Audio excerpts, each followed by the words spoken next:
যে খবরে নজর রেখেছি আমরা, বাংলায় এসআইআর এ কাদের নাম বাদ, এসআইআর এর নাম বাদের তালিকা প্রকাশ, বাদ পড়া নামের তালিকা প্রকাশ করলো কমিশন, সিইও দফতরের ওয়েবসাইটে তালিকা প্রকাশ। আরো একবার জানাই, এসআইআর এ কাদের নাম বাদ সেই তালিকা প্রকাশ করলো কমিশন। আমাদের সঙ্গে রয়েছেন সরাসরি প্রতিনিধি বিশ্বজিৎ। বিশ্বজিৎ, কিভাবে দেখা যাবে কাদের নাম বাদ পড়লো?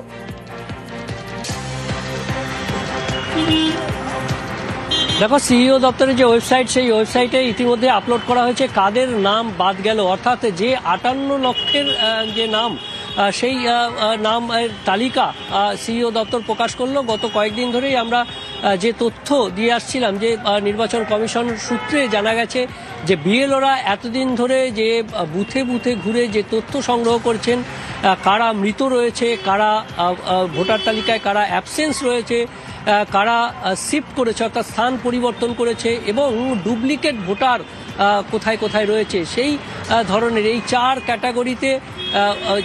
ক্যাটাগরিতে যে নাম বাদ গেছে সেই নামের তালিকা ইতিমধ্যেই সিইও দপ্তর প্রকাশ করেছে এবং সিইও দপ্তরের ওয়েবসাইটে এই নামের তালিকা পাওয়া যাবে। এখন প্রশ্ন হলো যে এই নামের তালিকায় যাদের নাম রয়েছে তারা কি একেবারেই ভোটার তালিকা থেকে বাদ গেলেন?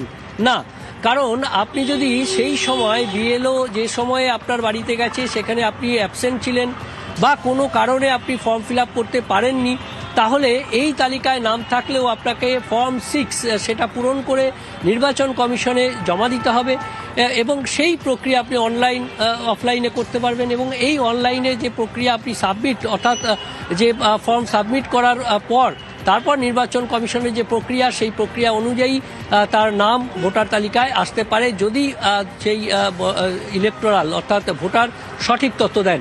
অর্থাৎ এই মুহূর্তে দাঁড়িয়ে সবথেকে বড় খবর যে নির্বাচন কমিশন সূত্রে যে তথ্য পাওয়া যাচ্ছিল যে 4 ক্যাটাগরিতে বিভিন্ন নামের তালিকা যারা বাদ পড়েছেন মূল ভোটার তালিকা থেকে, অর্থাৎ 2025 সালের যে ভোটার তালিকা ছিল, 2025 সালের যে শুরুতে যে ভোটার তালিকা ছিল, যার ভিত্তিতে বিএলওরা প্রতিটি বাড়ি বাড়ি ঘুরে তথ্য সংগ্রহ করেছেন, প্রতিটি বুথে বুথে বিএলওরা, তার সঙ্গে বিএলএরা ছিলেন স্বীকৃত রাজনৈতিক দলের যারা বিএলএ, এবং এদের যে সামগ্রিক যে প্রক্রিয়া, সেই প্রক্রিয়ার মাধ্যমে বিএলওদের দেওয়া তথ্য অনুযায়ী নির্বাচন কমিশন যে তালিকা তৈরি করেছে সেই তালিকা আজ প্রকাশ করা হয়েছে। সেই তালিকায় কাদের নাম বাদ গেল, অর্থাৎ 58 লক্ষ মতন যে নাম বাদ গেছে, তার মধ্যে 4টে ক্যাটাগরি রয়েছে। প্রথম হচ্ছে অ্যাবসেন্স, অর্থাৎ যাদেরকে খুঁজে পাওয়া যায়নি, তারা নিখোঁজ বা তাদের সেখানে পাওয়া যায়নি, এই রকম ভোটার যারা রয়েছেন। পরবর্তীতে শিফটিং, অর্থাৎ যারা স্থান পরিবর্তন করে গেছেন। আমরা জানি যে কলকাতায় বিভিন্ন ভাড়াটিয়া যারা থাকেন তাদের কিন্তু 11 মাসের ভাড়া দেওয়া হয় এবং তারপর তারা স্থান পরিবর্তন করে চলে যান, কিংবা কাজের সন্ধানে যারা গ্রামের বাসিন্দা তারা কলকাতায় চলে আসেন, শহরে চলে আসেন, অন্যান্য এই ধরনের যারা স্থান পরিবর্তন করেছেন বা তারা রাজ্য পরিবর্তন করেছেন, এই ধরনের যারা স্থান পরিবর্তন করেছেন তাদের নাম বাদ গেছে।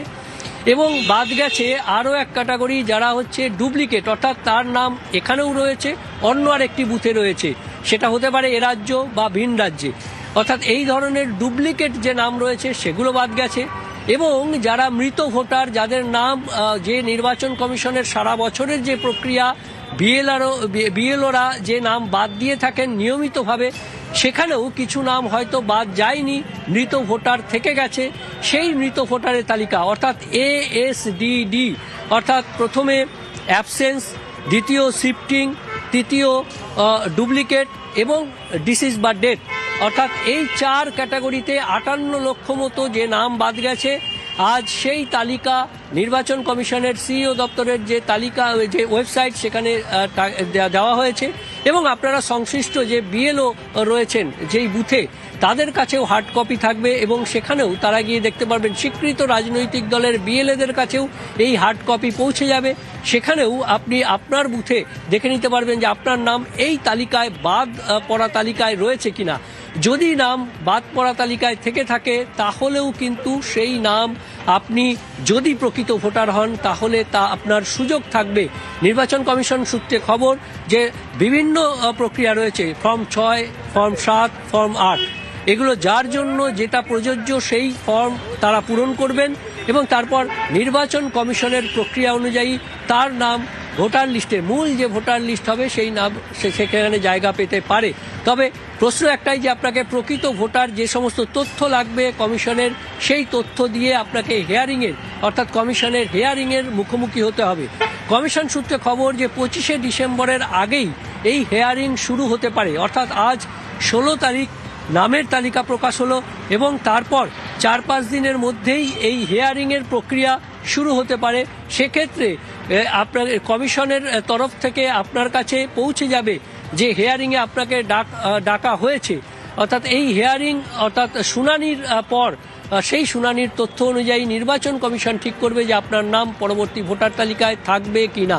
তবে সবথেকে বড় খবর, সেই তালিকা যে তালিকার জন্য প্রতীক্ষা 16ই ডিসেম্বর, এবং সেই 16ই ডিসেম্বরে বাতিল ভোটারদের তালিকা, যারা বাতিল ভোটার হিসেবে গণ্য হচ্ছে নির্বাচন কমিশনের যে বিএলওদের দেওয়া তথ্য অনুযায়ী, সেই তথ্যের মধ্যে কিছু সংযোজন অবশ্যই হবে। কিন্তু প্রাথমিকভাবে বিএলওরা এতদিন ধরে যে বাড়ি বাড়ি গেছেন, সেখানে সঙ্গী ছিলেন, ছায়া সঙ্গী ছিলেন রাজনৈতিক দলের যে বিএলএরা, তাদের দেওয়া তথ্য, সেই বিএলওর দেওয়া তথ্য অনুযায়ী নির্বাচন কমিশন যে তালিকা তৈরি করেছে তাতে 4 রকমের যে নাম বাদ দেওয়ার যে 4 রকমের ক্যাটাগরি রয়েছে।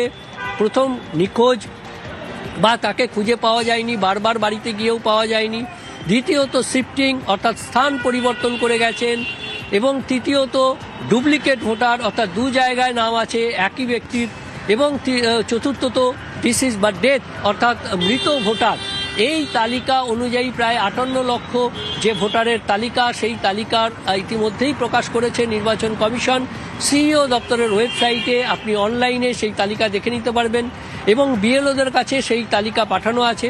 হার্ড কপি অর্থাৎ বিএলওদের কাছে গিয়ে আপনি স্বচক্ষে সেই তালিকা কাগজে দেখে নিতে পারবেন। সেই তালিকার কাগজে সবথেকে বড় প্রশ্ন হচ্ছে, যাদের নাম বাদ গেল তাদের কাছে কি কি অপশন আছে, তারা কি কি করতে পারবেন এই মুহূর্তে, এবং তাদের হাতে ঠিক কতদিন সময় আছে, যদি প্রসেসটা একবার বলো।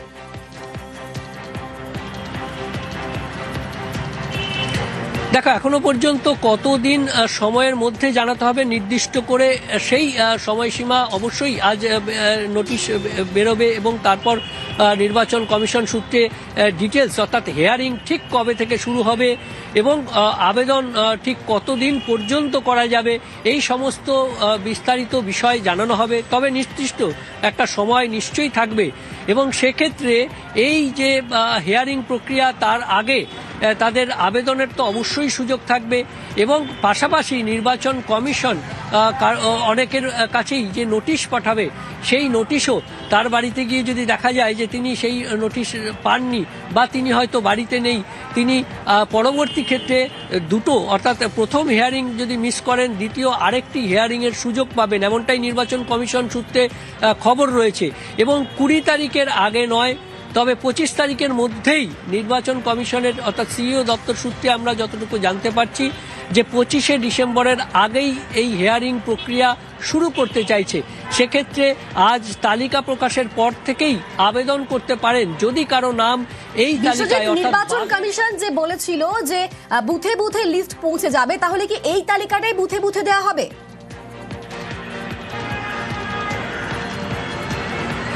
একদমই, যে মূল ভোটার তালিকা অর্থাৎ খসড়া ভোটার তালিকা এবং বাদ যাওয়া যে ভোটার তালিকা, তার একটা অ্যানেক্স বলা যায়, এই যে বাদ যাওয়া ভোটার তালিকা এটা ইতিমধ্যেই প্রকাশ করেছে। হয়তো এই মূল যে খসড়া ভোটার তালিকা, সেই তালিকাও নির্বাচন কমিশন আজই প্রকাশ করে দেবে এবং এই যে তালিকা, সেই তালিকা বিএলওদের কাছে সরাসরি চলে যাবে, হার্ড কপি থাকবে বিএলওদের কাছে এবং স্বীকৃত রাজনৈতিক দলের কাছেও হার্ড কপি থাকবে। অর্থাৎ স্বচক্ষে যারা ভোটার তারা নিজেরা দেখে নিতে পারবেন তাদের কাছে পৌঁছে যে তাদের নাম সেই তালিকায় রয়েছে কিনা। বিএলওদেরকে নির্বাচন কমিশন সূত্রে নির্দেশ দেওয়া হয়েছে, সিইও দপ্তর সূত্রে নির্দেশ দেওয়া হয়েছে যে প্রতিটি বুথে সেই তালিকা টাঙিয়ে দেওয়ার এবং সেই তালিকা দেখে তারা ভোটাররা নিজেরাই বুঝে যাবেন যে তার নাম সেই তালিকায় রয়েছে কিনা। অর্থাৎ বাদের তালিকায় যদি কারো নাম থাকে এবং তিনি যদি প্রকৃত ভোটার হন, তাহলে নির্বাচন কমিশনের নিয়ম অনুযায়ী প্রয়োজনীয় তার যে ক্যাটেগরি, সেই ফর্ম 6, ফর্ম 7, ফর্ম 8, এই 3 রকমের ফর্ম রয়েছে 3 ধরনের ব্যক্তির জন্য। তারা আবেদন করতে পারবেন এবং সেই আবেদনের প্রেক্ষিতে নির্বাচন কমিশনে হিয়ারিং হবে। হিয়ারিংয়ের নোটিশ বাড়িতে যাবে, সেই নোটিশ বাড়িতে পৌঁছে দেওয়া হবে, সেই ভোটারের কাছে পৌঁছে দেওয়া হবে এবং তারপর তিনি হিয়ারিংয়ে যাবেন। যদি কেউ কোনো ভোটার প্রথমবারের হিয়ারিং মিস করেন তাহলে দ্বিতীয়বার তার হিয়ারিংয়ের সুযোগ থাকবে, এমনটাই কমিশন সূত্রে এখনো পর্যন্ত আমরা জানতে পারছি। তবে আজ বিস্তারিতভাবে, আজ 16ই ডিসেম্বর, আজ বিস্তারিতভাবে সিইও দপ্তর থেকে প্রেস কনফারেন্স এবং বিজ্ঞপ্তির মাধ্যমে এই বিষয়গুলো পরিষ্কার করে দেওয়া হবে যে এই তালিকা প্রকাশের পর কতদিন আবেদন করা যাবে, কারা ফর্ম 6, ফর্ম 7, ফর্ম 8-এ কীভাবে আবেদন করবেন, সেই আবেদনের ভিত্তিতে কবে থেকে হিয়ারিং শুরু হবে এবং হিয়ারিংয়ে ঠিক কী প্রক্রিয়ায় হিয়ারিং হবে। তবে কমিশন সূত্রে আমরা জানতে পারছি যে এই যে হিয়ারিং যেখানে হবে সেখানে ইআরও এবং এইআরও তারা উপস্থিত যেমন থাকবেন, রোল অবজারভাররা তারা উপস্থিত থাকবেন এবং নিরাপত্তার সুনির্দিষ্ট ব্যবস্থা করা হবে। এবং সেক্ষেত্রে সেখানে অনেকেই দাবি তুলেছেন সেখানে সিসিটিভি ক্যামেরা থাকবে কিনা, তবে এ বিষয়ে এখনো চূড়ান্ত সিদ্ধান্ত হয়নি। নির্বাচন কমিশন অবশ্যই সমস্ত আবেদন তারা বিচার বিবেচনা করছেন এবং নির্বাচন কমিশনের থেকে যে নির্দেশ আমাদের সঙ্গে তুমি থাকো বিশ্বজিৎ। এই এসআইআর এর খসড়া তালিকা নিয়ে আগেই রাজনৈতিক চর্চা শুরু হয়েছে। আমাদের দাবি একটাই, ত্রুটিমুক্ত নির্বাচক তালিকা অর্থাৎ ভোটার লিস্ট তৈরি করা নির্বাচন কমিশনের কাজ। কেউ 2 বছরে বাবা হয়েছে, কেউ 15 বছরে বাবা হয়েছে, কারো নাতি নাতনি হয়ে গেছে 15-20 বছরের মধ্যে। এই ডিসপ্যারিটি গুলো, এই ভুলগুলো নির্বাচক তালিকা থেকে দূর হওয়া একান্ত আবশ্যক। আমরা তার সাথে সাথে চাইবো যে নির্বাচন কমিশন হিন্দু উদ্বাস্তু যারা আছেন, যারা বাংলাদেশ থেকে এসেছেন এবং যাদের নাম 25-এর ভোটার লিস্টে ছিল, সেই হিন্দু উদ্বাস্তুদের ক্ষেত্রে সহানুভূতির সাথে বিচার করুক এবং তাদের নাম যেন ভোটার লিস্টে থাকে তার জন্য ব্যবস্থা করবে। যা ভোটার তালিকা হবে সেই ভোটাররা উন্নয়নের স্বার্থে মানুষকে ভোট দেবেন, মিটে গেল। ফলে আমাদের আশঙ্কা বিজেপির নির্দেশে জাতীয় নির্বাচন কমিশন বাংলায় বেছে বেছে কয়েকটি জায়গায় বৈধ ভোটারদেরকে হয়রান করতে পারে। ফলে আমরা সতর্ক থাকছি, প্রত্যেকটি বুথে বুথে কাজ শুরু হয়ে যাবে বা নজরদারি শুরু হয়ে যাবে। বিজেপি যেখানে একটু ঠিকঠাক আছে সেখানে কিন্তু এই পুরো নাম বাদ গেছে কিনা আমার সন্দেহ আছে, ওটা আমাদের আবার স্ক্রুটিনি হবে। 80% ভোট যদি কোনো কেন্দ্রে পড়ে থাকে তাহলে 20% পড়েনি, তো ফলে যে 20% ফাঁকা আছে তারই একটা অংশ হচ্ছে এখন এইগুলো সব মৃত বা চলে গেছে বা ডুপ্লিকেট হয়েছে। আমাদের হেডেক হচ্ছে কোনো বৈধ ভোটার যেন বাদ না যায়।